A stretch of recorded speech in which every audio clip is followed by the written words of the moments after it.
여러분 안녕하십니까? 프랭크남쇼에서 보내드리고 있는 시사풍자만평. 오늘은 성상납 범죄 이준석의 최후 영구 제명이 답이다, 이런 내용으로 준비했습니다. 문재인이 북한의 김정은과 중국 공산당의 지령에 따라 움직이는 간첩이라는 의혹과 마찬가지로 이준석은 첩자일 가능성이 매우 높은 위험한 인물입니다. 이준석은 두 번이나 당을 떠나서 잠수를 탔고 밖에서 당을 욕하고 당과 국민이 뽑아준 대통령을 비난했습니다. 이준석의 뇌 속에는 희생이나 배려, 겸손이라는 단어는 들어있지 않습니다. 그에게는 오직 교만과 오만, 거만, 그리고 만용과 탐욕, 이기주의가 있을 뿐입니다.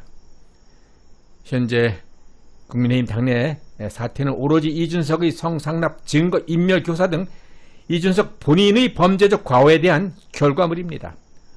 그간 이준석이 그 입을 통해 또는 방송이나 SNS를 통해서 수없이 쏟아낸 이기적이며 공격적인 언행들은 부메랑이 되어서 결국 이준석을 파멸의 길로 몰아넣을 것입니다. 이번의 법원 판결로 이준석은 끝났습니다. 잠시가 아니라 영구적으로 종친 것입니다. 그동안 이준석은 민주당 좌파들의 역선택에 의해서 국힘당 당대표 자리에 오른 문재인 좌파 정권에 심어놓은 첩자라고, 간첩이라고, 주로 목마라고 많은 사람들이 의심했던 것은 사실입니다. 그런데 다행스럽게도 그러한 의심이 이번에 사실로 확인되면서 이준석은 국민의 힘으로부터 영구적으로 퇴출되게 되었습니다. 사람들은 이번 사건으로 이준석을 국힘당에서 영구 제명시켜야 하며 정치권에서는 더 이상 발을 못 디디게 해야 된다라는 여론이 빗발치고 있습니다. 서울 남부지법 황정수 부장판사에 대해서 국민의힘 주호영 비상대책위원장은 사실은 재판장 성향 때문에 우려하는 얘기가 사전에 있었다. 재판장 황정수 판사가 특정 연구모임 출신으로 편향성이 있고 이상한 결과가 있을 거라는 우려가 있었는데 그 우려가 현실화된 것 같다. 나는 안 믿고 있었는데 라고 말했습니다. 여기서 특정 연구 모임 출신이라 하면 좌파 판사 모임인 우리법연구회를 말하는 것입니다. 우리법연구회는 진보파 좌파 성향 판사들의 모임으로서 유독 문재인 좌파 인사들에게는 관대한 코드 판결을 내림으로써 친문 무죄, 반문 유죄 판결을 내리는 단체 모임으로 인식되고 있습니다. 또한 문재인 대통령이 임명한 우리법연구회 소속 김명수 대법원장 취임 이후에 우리법연구회 출신 판사들이 진급과 보직에서 유리한 결과가 나오자 이들은 법원 내 하나회라는 비판을 받고 있기도 합니다. 과거 조국 일가 입시 비리 의혹 사건, 청와대 울산시장 선거 개입 사건, 유재수 감찰 무마 사건 등 민감한 사건이 형사 21부에 배당됐는데 재판부 또 재판장은 모두 우리법연구회 출신이었습니다. 이번에 문제가 되고 있는 황정수 판사는 전남 구례군이 고향으로서 판사계의 하나회라 불리는 우리법연구회 출신이며 문재인 정부 코드 인사로 꼽히는 대표적인 인물입니다. 이번 황정수 판사의 이준석 소송 가처분 일부 인용 판결에 대해서 국민의힘 내에는 우리 당이 비상상황인데 재판장이 자신의 개인적 생각대로 비상상황이 아니다라는 이런 판결을 내린다는 것이 말이 되는가? 법률 전문가들도 99%가 기각이다라고, 기각이 될 것이다라고 그렇게 한 사건을 유독 이준석 주장을 수용했다라는 것은 정당 민주주의에 도전하는 판결 내란이라고 비판하고 있습니다. 이러한 사실로 봤을 때 이준석은 확실하게 저쪽 편, 즉 좌파들이 보호하는, 좌파들이 이용해 먹고 있는 좌파 첩자라는 사실이 입증된 것입니다.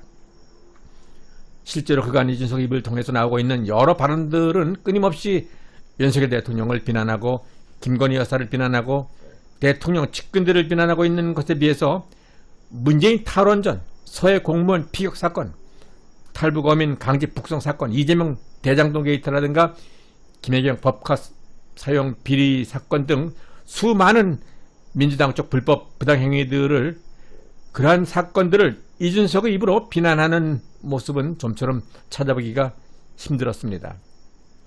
이러한 상황은 이준석에게는 근본적으로 좌파 DNA가 잠재되어 있다라는 그러한 가능성을 부정할 수 없는 이유인 것입니다. 실제로 이준석은 그가 가장 존경하는 정치인이 이정희이고 문재인에게는 90도 각도로 폴더 인사를 하면서 윤석열 대통령에게는 머리조차 숙이지 않고 뻣뻣하게 그것도 한 손으로 악수를 하는 인간이 그러한 인간이 바로 이준석입니다.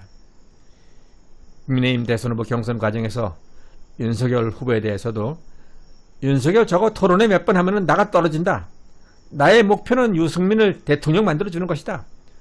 윤석열이 당선되면 지구를 떠나겠다. 또한 이준석은 과거 삼국지 좀 읽었다라는 티를 내면서 비단주머니 묘책으로 자신이 마치 제갈량이나 되는 것처럼 설치됐는데 참으로 가소롭기 짝이 없는 추태를 뿌린 것입니다.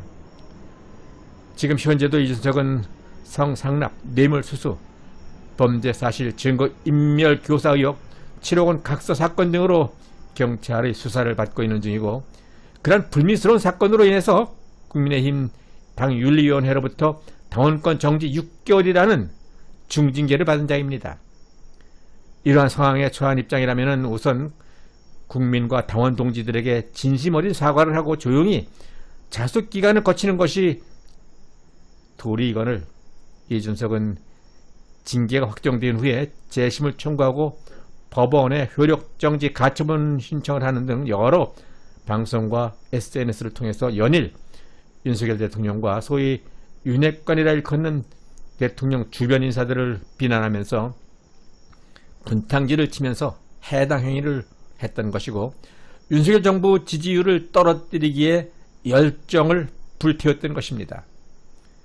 이제까지 이준석이 자초한 여러가지 불미스러운 일들은 그 정도를 넘은 것이고 구제불능의 상태로 이미 돌아올 수 없는 강을 건넜기에 더 이상 미련을 두어서는 안 될 인물입니다. 그럼에도 불구하고 아직까지도 이준석을 옹호하면서 이준석을 껴안아야 된다고 또 이준석을 넓은 아량으로 품어야 된다고 주장했던 사람들이 있는데 그들 중에 한 사람이 최재형 의원입니다. 지금 이 순간에도 최재형 의원이 정신세계를 지배하고 있는 이준석을 그냥 다 폭넓게 이해하고 용서하고 품어야 된다라는 최재형 의원의 생각은 매우 적절치 못한 편협한 생각이라는 점을 지적하고자 합니다. 최재형 의원은 이준석 대표의 공천에 의해서 국회의원 배지를 달고 또 국민의힘 혁신위원장이 되었다라는 그러한 오해를 불식시키기 위해서라도 이제는 더 이상 이준석에 대해서 지나친 옹호 발언을 삼가해야 할 것이며 이준석에 대한 미련을 접어야 할 때입니다. 문재인이 북한의 김정은과 중국 공산당의 지령에 따라 움직이는 간첩이라는 의혹과 마찬가지로 이준석은 민주당 좌파들이 배후에서 조종하고 있는 첩자일 가능성이 있다라고 많은 사람들이 의심을 했습니다. 그런데 이번에 좌파 판사의 노골적인 편파적인 판결 결과를 보면서 이준석은 좌파들과 한 패거리로 좌파를 위해 암약을 했던 문재인 좌파 정권의 첩자였다라는 사실이 명백하게 밝혀진 셈입니다. 이준석 그는 집권 여당 국민의힘을 혼란에 빠뜨린 매우 악랄하고도 위험한 인물입니다. 아직도 국민의힘 내에는 이준석을 두둔 옹호하고 이준석의 범죄 행각을 비유하는 좌파 쓰레기 하태경 같은 인물들이 있습니다. 불결한 쓰레기는 깨끗하게 청소해야 합니다. 이준석은 국민의힘 당에서뿐만이 아니라 정치권에서도 영구 제명이 답입니다. 우리 우파 국민들이 어렵게 되찾아온 자유 대한민국 우파 정권 우리의 단합된 힘으로 잘 지켜내야 합니다. 여러분 모두 구독과 좋아요 꼭 눌러주시고 그리고 댓글도 남겨주시기 바랍니다. 끝까지 시청해주신 여러분 대단히 감사합니다.